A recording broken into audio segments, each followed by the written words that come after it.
परीक्षेच्या नावाखाली शिक्षणाचा बाजार. विद्यार्थ्यांच्या भवितव्याशी खेळ करणाऱ्यांना अभय कोण देत आहे? जिल्ह्यात नुकतीच पार पडलेली तथाकथित परीक्षा म्हणजे शिक्षण नव्हे, तर आणागोंदी, निष्काळजीपणा आणि आर्थिक लूट यांचा निर्लज्ज नमुना आहे. विद्यार्थ्यांची गुणवत्ता तपासण्याऐवजी परीक्षा आयोजकांची अयोग्यता, बेजबाबदार वृत्ती आणि व्यवस्थेचे अपयश उघड करणारा हा प्रकार आहे. प्रश्न असा आहे की अशी परीक्षा घेण्याची परवानगी दिलीच कुणी? आणि एवढा गोंधळ झाल्यानंतरही प्रशासन गप्प का आहे? ही परीक्षा सरकारी नसून खाजगी आहे. तरीही दरवर्षी काही शिक्षकांना हाताशी धरून विद्यार्थ्यांना या परीक्षेसाठी बसविले जाते. पालकांच्या भावनांशी खेळ करून गुणवत्तेचा बुरखा पांघरलेला हा उद्योग नेमका कुणाच्या आशीर्वादाने सुरू आहे? यामागे आर्थिक हितसंबंध नाहीत याची खात्री जिल्हा परिषद प्रशासन देणार का? परीक्षा दुपारी 12 वाजता होती. मात्र आयोजकांचा निष्काळजीपणा इतका टोकाचा की परीक्षा तब्बल 1 तास उशिरा सुरू झाली. पालक आणि विद्यार्थी ताटकळत उभे राहिले.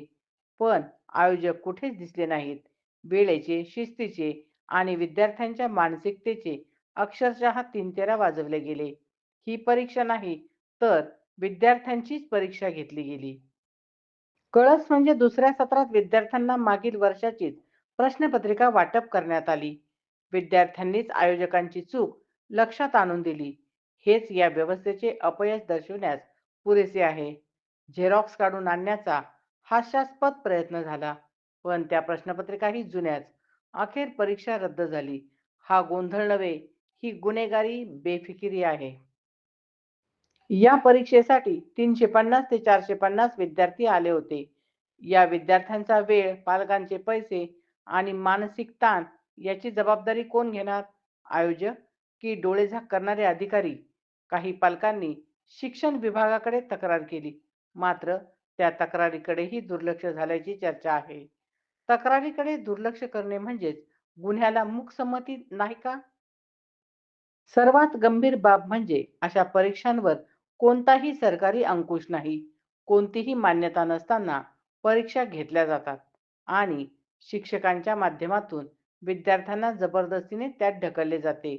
हे शिक्षण नाही, हा संघटित प्रकारे चाललेला व्यवसाय आहे. आता तरी जिल्हा परिषद प्रशासन जागे होणार का?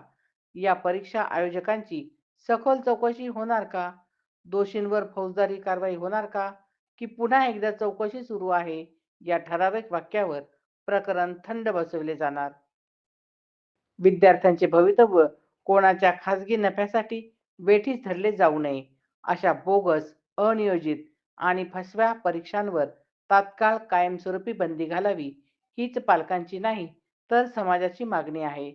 आज आवाज उठवला नाही तर उद्या अशाच परीक्षांच्या नावाखाली शिक्षण व्यवस्थेचा संपूर्ण खेळखंडोबा झाल्याशिवाय राहणार नाही.